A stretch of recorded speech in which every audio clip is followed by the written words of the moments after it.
What do you most look forward to in a match like this? I mean, Penn State and Iowa's in the same direction you're matching here. What do you want to get at? What do you look forward to? Just reps, wrestling hard. Big Ten schedule, you get a lot of good reps. So just looking forward to going out there and scrap it.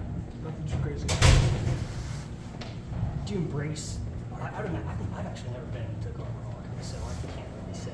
But I'd imagine it gets pretty rowdy. I'd say that's pretty a fair assessment. What is your take on it? Do you like being the villain? Do you fly? I think when you go out there, at least for me personally, once the whistle blows, I don't really notice anything other than a guy in front of me. So I think, but once again, we wrestle in a lot of big crowds, even NCAA tournament. So I think not really focused on that. There's wrestle, go wrestle. Yeah. It was I might be wrong on this, but I think it was at least halfway through their duel last week, Iowa's duel, where they didn't have a takedown. Is that something that you guys are aware of and kind of having to be prepared for that, where maybe they're not going after you guys, they're maybe waiting? I wouldn't say that's just Iowa. I think that's a lot of folk style. I think the way the rules are set up, you don't have to really go get someone. And I think for us, our team, we like to go score points. So I think the refs kind of look at it as, oh, well, these guys will score, so I'm not going to make the other guy wrestle. So I wouldn't say that's even just Iowa. I think that's a lot of the NCAA, and that's just how the rules are set up. Stalling's iffy, hands to the face is iffy. One day they want to call it, one day they don't. So, yeah, I think that's just folk style wrestling. Something's got to change, but not right now, obviously.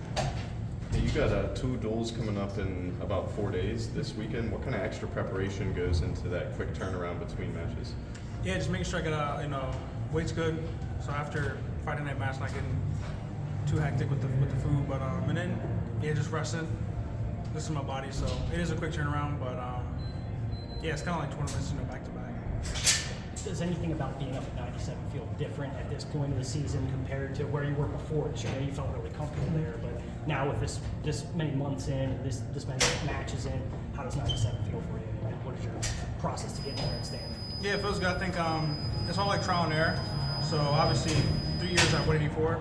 Honestly, 4 years at 184, kind of got in routine with getting down to that weight. So same thing, figuring out what I can do with my weight at 97, like how high I can get up and how much I'll lose in practice. So just more professional with it throughout the year. So what do you do if you lose at practice? Like your heaviest day at practice, what would you lose by on average?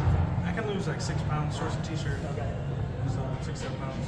So no hoodies then? Yeah, this is for dodgeball, so I can catch a little harder. Yeah. It doesn't bounce off my chest. What's that atmosphere like wrestling at the right short and center? It's cool. I like it's just different. Red Claw, I think it's more you can say intimate, it's closer. But BJC, it's just it's a big arena. So once again, you get that feel. NC 10 or some type of vibe. Thank you. Last year you spoke a lot about I don't think it's last time. this year being the last go around, saying Penn State Senior. Are you even more present, or is there another level of being present? Yeah, same thing. So even practicing last year, just getting better at that. So I thank the Lord for that. Letting me know ahead of time, even before these kind of things come, to be present. Things do come and go. So I think, just still on that track. Just getting a little bit better at it. Less control my thoughts. Those things. Aaron, do you like the 3-point takedown? What are your thoughts on how it's changed the sport? Yeah, I like it. Me personally, it makes it a lot easier to get a tech fall. So I like it. You ever feel confused on the bench though, kind of getting used to just yelling 2 and everything? Now you got to change it up and it's 3. The beginning, yeah. I think even the crowd and the refs, if you watch the first 2 matches of the year, they were still putting up 2, or the crowd's still yelling 2. But you adapt, and we've got some back-to-back matches going on, so it's kind of you kind of have to get used to it. Is attack your favorite way to win a match, or would you rather hit a guy? I don't know, actually. Whatever comes. I don't mind attack because I'm getting more shots in, maybe a turn, but also it depends. All right, Easy now. first, go back, drink the Gatorade, whatever it is. So I asked coaches. I think this is your guys' last road meeting. yeah. So does it help to have the comforts of home over these last couple of weeks, then leading into the Big Ten, which is only like a 2-3 hour drive? I don't think it's cool. I think for our fans, and also we don't have to travel, but I like it. I like it personally. So. you're wrestling Iowa as a team member for your last time. Is that kind of rivalry something you're gonna miss, like that team feud? I don't know. I've been there this will be my 3rd time going there, and I never got too big into the rivalry stuff, because there's a lot of people in the NCAA. So I know, obviously there's strong teams in the Big Ten. Yeah, I never looked at it as a rivalry. I don't look at anyone as our rival. Yeah, we just wrestle. So. Kale's going for his 200th win at Penn State. What does it kind of mean to you to be a part of that? History. Be a part of history. What he's done here is historical. So I think, but even him, he doesn't get into that stuff. He just wrestles, coaches, and then it comes along. So. I know you and Bernie haven't been teammates for a whole long time, but what do you think he's capable of at this point? I know he got caught this past weekend. Yeah. We just talked to Kale and said he's pretty confident. It kind of rolls off his back. What do you think Bernie's capable of down the stretch here? He's world class. He can definitely be an NCAA champion. We all know it comes down to, once again, who's present when the time comes.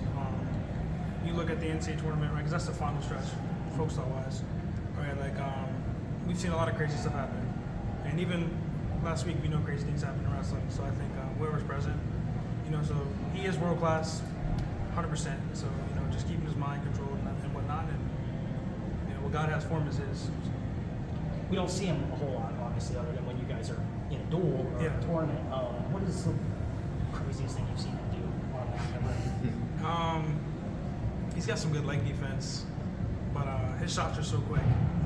He has some really quick shots, and you don't really see him coming. First time I wrestled with him, I'm like, oh snap, he's on my leg, because he's so long, but he also gets he gets low quick. So he's like I said, he's world class. It's a skill he's developed, and just gotta put faith in it.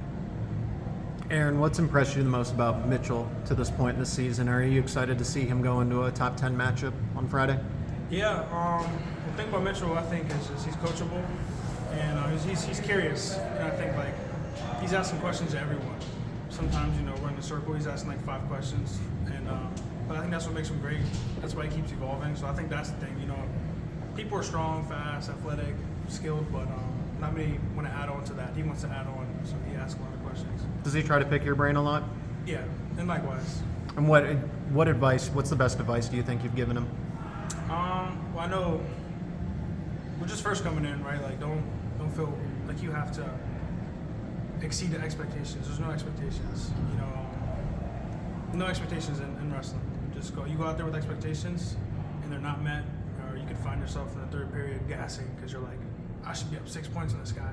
And really, just wrestle, be present. No expectations. On the same note, though, you've mentioned NCAA's goal of getting there and being part of the competition for a national championship. Are there moments in the season where you, as a team or individually, look at, okay, this is a measuring post along the way where I know we're on the right path, or we need to do something different? And is this weekend one of those? I think one thing that I'm talking to my teammates, or I'm watching my teammates. If it's a match where I know personally, they're not 100%, or mentally they don't really feel like being out there, right? But they go out there and do it. I think that's a measuring stick. So I'm not really, this guy's ranked number 5, this guy's ranked number 2. I think what speaks bigger is you can be wrestling so-called unranked guy. Your knee's a little banged up. You didn't sleep last night, feeling sick, but you still go wrestle. I think that's the true measuring stick. If you can do that, you can do anything. So that's what I look for. Kale said last week that Starocci's kind of been, and I'm kind of paraphrasing, he had a hard time not wrestling when he was sick a few weeks ago. What does that look like, Carter Starocci being upset that he can't wrestle when he's not out there? What does that look like, having to maybe put a cap on a guy like that when he's not well enough to go, but he obviously wants to? No one's too emotional, right? So he's not going to be slamming chairs and stuff. But he trusts in the coaches. He knows that they want what's best for him. So I think when it comes from them, he can kind of just sit back and then be that teammate that's cheering on guys like Terrell and the rest of the team. So that's kind of what it looks like. I think if it came from a place where he felt like the coach didn't have his best interests, he might retaliate and then do stuff. But he knows they have his best interests, so he's like, you know what? All right, let's just cheer for the team. All right. Great. Thank you, guys. Thanks, Aaron.